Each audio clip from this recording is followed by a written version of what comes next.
Hello friends, welcome to my YouTube channel the Web Education. So friends, এই মুহূর্তে একটা big breaking news সেটা হচ্ছে 2014 সালে যে শিক্ষক নিয়োগের ওএমআর সিট মামলা যেটা কলকাতা হাইকোর্টে দীর্ঘদিন ধরে চলছিল তার একটা নতুন মোড় নিয়েছে। সিবিআই তদন্ত নিয়ে নতুন আপডেট উঠে এসছে এবং কলকাতা হাইকোর্টের যে ডিভিশন বেঞ্চে মে মাসের যে 5 তারিখে যে শুনানি 8 তারিখে যে শুনানি হয়েছিল সেই শুনানির ভিত্তিতে অর্ডার কপিতে অনেকগুলো তথ্য উঠে এসছে। তো কি বলা হয়েছে অর্ডার কপির মধ্যে, ডিভিশন বেঞ্চ কী রায় দিল, বিভিন্ন রেসপন্ডেন্ট বা পিটিশনের তরফ থেকে যে সমস্ত লয়াররা ছিলেন তারা কি বক্তব্য উপস্থাপন করেছেন, এই সমস্ত তথ্য এক এক করে তোমাদের সামনে শেয়ার করার চেষ্টা করব।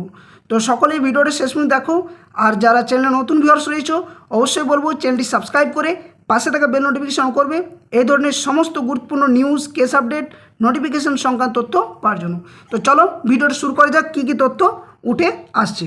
তো দেখো, তোমরা দেখতে পাচ্ছ যে এটা কলকাতা হাইকোর্টের যে অ্যাপিলেটেড সাইড থেকে অর্ডার কপিটা গত যে 8 তারিখ অর্থাৎ 8ই মে যে মামলাটি শুনানি হয়েছিল, আইটেম নাম্বার 1 থেকে 18 নম্বর ছিল এবং কোর্ট নাম্বার 14তে এই মামলার শুনানি হয়। তো তারই অর্ডার কপি এখানে দেওয়া রয়েছে। তো অর্ডার কপি যে মামলা, সেই মামলাটা হচ্ছে WPA 2005 অফ 2022, যে মামলা রেসপন্ডেন্ট এবং পিটিশনার রয়েছে শান্তনু সিট and others versus the state of West Bengal and others. এই মামলা, তো এই মামলা অনেকগুলো ক্যান ফাইল যুক্ত হয়েছে, তোমরা স্ক্রিনের মধ্যে দেখতে পাচ্ছ। 2022 সাল থেকে এই যে মামলা, এই মামলা একটার পর একটা চলছে এবং একটার পর একটা কিন্তু কেস এখানে যুক্ত হয়েছে, বিভিন্ন পিটিশনার এখানে রেসপন্ডেন্ট যুক্ত হয়েছে এবং তাবড় অ্যাডভোকেট কিন্তু এই কলকাতা হাইকোর্টের যে ওএমআর মামলা সেই মামলা শুনানির জন্য যুক্ত রয়েছেন। তো মামলাতে কি অর্ডার দেওয়া হয়েছে ডিভিশন বেঞ্চের তরফ থেকে বা বিচারপতিরা কি বলছে, এই সমস্ত বিষয়গুলো এক এক করে আলোচনা করার চেষ্টা করব। তো বিষয়টা হচ্ছে, তোমরা সকলে জানো যে এই মুহূর্তে সুপ্রিম কোর্টে যে 32,000 চাকরি বাতিল মামলা 2014 ডেটের, সেই মামলা এই মুহূর্তে শুনানির জন্য লিস্টেড রয়েছে। যে মামলার স্বপ্নাবদ্ধ যে মামলা, সেই মামলা এই মুহূর্তে সুপ্রিম কোর্টে বিচারাধীন। তো এখানে অনেক কিছু বিষয় উঠে আসছে, যেহেতু এর আগে কলকাতা হাইকোর্টের ডিভিশন বেঞ্চ যেখানে তপব্রত চক্রবর্তী এবং ঋতব্রত কুমার মিত্রের ডিভিশন বেঞ্চ 2014 যে 32,000 চাকরি বাতিল মামলা, সে মামলার চাকরি প্রার্থীদের বা শিক্ষকদের তরফেই রায়দান এসেছিলো এবং সেখানে তাদের চাকরি যে বাতিল সেটাকে মামলাটা স্থগিতাদেশ দিয়েছিল। কিন্তু এই যে ওএমআরসির মামলা, যেখানে সিবিআই তদন্ত হয় এবং একটার পর একটা চাঞ্চল্যকর তথ্য উঠে আসে এই মামলার পরিপ্রেক্ষিতে। তো কি অর্ডার কপিতে বলা হয়েছে একের পর এক কিন্তু আমি একদম বাংলাতে তোমাদের সামনে ডিসকাস করার চেষ্টা করব। লাস্ট যে 9 নম্বর পয়েন্ট পর্যন্ত যে মামলাটার যে অর্ডার কপি, সেই লাস্ট কপি পর্যন্ত একদম আলোচনা করছি এক এক করে। এবং যেখানে আরেকটা কেস নাম্বার, যেখানে WPA 19585 অফ 2023, এই মামলার ভিত্তিতে কলকাতা হাইকোর্টের ডিভিশন বেঞ্চ কী রায় দিয়েছে বা অ্যাডভোকেটরা কী তথ্য দিয়েছেন এই মুহূর্তে বা সিবিআই কী তথ্য দিল, তার ডিটেলস এক এক করে জানার চেষ্টা করা যাক।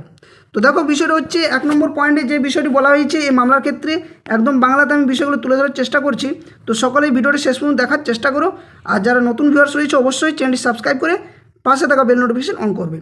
তো 1 নম্বর বিষয় বলা রয়েছে যে এই বিষয়গুলি টু বি মেনশনড শিরোনামে অধীনে উপস্থাপিত হয়েছে। এটা 1 নম্বর পয়েন্টের ভিত্তিতে বলা হয়েছে যে মামলাটা। 2 নম্বরে অর্ডার কপিতে বলা রয়েছে এখানে যে সংযুক্ত প্রতিপক্ষদের পক্ষে উপস্থিত বিজ্ঞ সিনিয়র আইনজীবী মিস্টার অনিন্দ লাহিড়ী জানান যে তার মক্কেলরা 5 জুলাই 2024 তারিখে এই আদালতের কোঅর্ডিনেট বেঞ্চ প্রদত্ত আদেশকে চ্যালেঞ্জ করে মাননীয় ডিভিশন বেঞ্চের সামনে, যা ম্যাট নাম্বার 1531 অফ 2024 এবং ম্যাট নাম্বার 1382 অফ 2024 নামে আপিল দায়ের করেছেন। তো উক্ত আদেশে সিবিআইকে তদন্তের নির্দেশ দেওয়া হয়েছিল সেই মুহূর্তে কলকাতা হাইকোর্টের তরফ থেকে। এবং যেহেতু ডিভিশন বেঞ্চ বর্তমানে আপিল বিষয়টি নিয়ে শুনানি করছে, তাই তিনি আবেদন করেন যে ডিভিশন বেঞ্চে আপিলগুলির নিষ্পত্তি না হওয়া পর্যন্ত বর্তমান মামলাগুলির শুনানি মুলতবি রাখা হোক। এই আবেদনটি করা হয়েছে পিটিশনারদের তরফ থেকে, কে না আইনজীবী মিস্টার অনিন্দ লাহিড়ী। 3 নম্বর পয়েন্টে অর্ডার কপিতে কী বলা রয়েছে না 3 নম্বরে বলা রয়েছে না জানানো হয়েছে যে কিছু প্রার্থী মাননীয় সুপ্রিম কোর্টে একটি স্পেশাল লিভ পিটিশন অর্থাৎ SLP দায়ের করেছেন, যার নম্বর হচ্ছে SLP নম্বর 12665 অফ 2026, যেটা স্বপ্নবৈদ্য মামলা নামে পরিচিত। তো মামলাটি বর্তমানে সুপ্রিম কোর্টে যেহেতু বিচারাধীন রয়েছে, এই তথ্যটাও কিন্তু তুলে ধরা হয় কলকাতা হাইকোর্টের ডিভিশন বেঞ্চে। 4 নম্বর পয়েন্টে বলা হয়েছে যে সিবিআইয়ের পক্ষ থেকে উপস্থিত যিনি ছিলেন মিস্টার ধীরাজ ত্রিবেদী, তিনি আদালতকে জানান যে এই আদালতের নির্দেশ অনুসারে সিবিআই যে তদন্ত সেই তদন্ত শুরু করেছিল এবং সম্পূর্ণ কিন্তু হয়ে গেছে বলে সিবিআইয়ের তরফ থেকে জানানো হয়।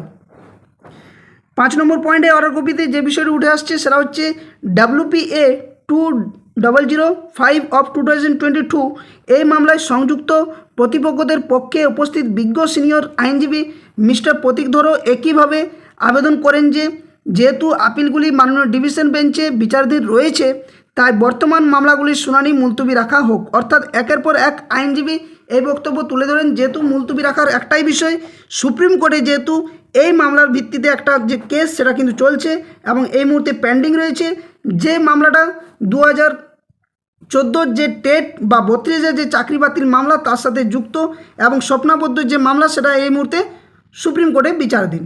তো এখানে 6 নম্বর পয়েন্টে কী বলা রয়েছে না, 6 নম্বর পয়েন্টে বলা হচ্ছে যে ক্যান আবেদনগুলি যেগুলো রয়েছে সেই ক্যান আবেদনগুলির আবেদনকারীদের পক্ষে উপস্থিত বিজ্ঞ আইনজীবী মিস্টার বিশ্বরূপ ভট্টাচার্য, মিস্টার লাহিড়ী এবং মিস্টার ধরের উপস্থিতিতে বক্তব্যকে সমর্থন করানো হয় বা করেন। অর্থাৎ সমস্ত আইনজীবীরাই এই বক্তব্যের সাথে সম্মতি দেন যাতে করে মামলাগুলি এই মুহূর্তে মুলতবি রাখা হোক। তাহলে একটা নতুন মোড় এখানে আসতে চলেছে যে পরবর্তী ক্ষেত্রে ডিভিশন বেঞ্চে কলকাতা হাইকোর্টে একটা বৃহৎ আকারের শুনানি হতে পারে এই ওএমআর কেস মামলাতে। 7 নম্বর পয়েন্টে কী বলা হচ্ছে না, দেখা যাচ্ছে যে এই আদালতের কোঅর্ডিনেট বেঞ্চের পূর্ববর্তী আদেশকে চ্যালেঞ্জ করে ডিভিশন বেঞ্চে আপিল বিচারাধীন রয়েছে। তো উপরোক্ত উপস্থিতির পরিপ্রেক্ষিতে এই রিট পিটিশনগুলি এবং সংশ্লিষ্ট আবেদনগুলির শুনানি মুলতবি রাখা হলো।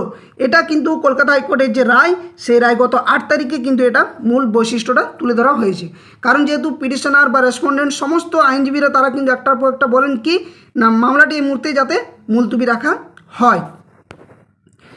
নেক্সট তারপর 8 নম্বর পয়েন্টে কী বলা হয়েছে অর্ডার কপিতে না, এই মামলাগুলি 29শে জুন 2026 তারিখে টু বি মেনশনড শিরোনামের অধীনে কিন্তু তালিকাভুক্ত করা হোক বলেও দাবি করেছেন। অর্থাৎ যেহেতু মুলতবি বলেছে ঠিক আছে, কিন্তু মামলাগুলি 29শে জুন 2026-এ টু বি মেনশন আকারে যাতে রাখা হয় সেটারও কিন্তু একটা আবেদন করেছেন।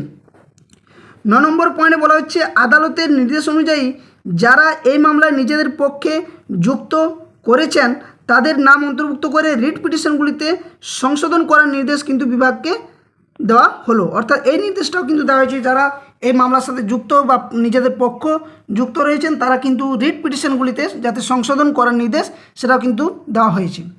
এখানে যে WPA 19585 অফ 2023 মামলা সেখানে জানানো হয়েছে যে এই বিষয়গুলি গ্রুপ 1 সম্পর্কিত এবং এই বিষয়গুলি ইতিমধ্যে যাতে নিষ্পত্তি হয়ে গেছে সেটা বলা হয়েছে।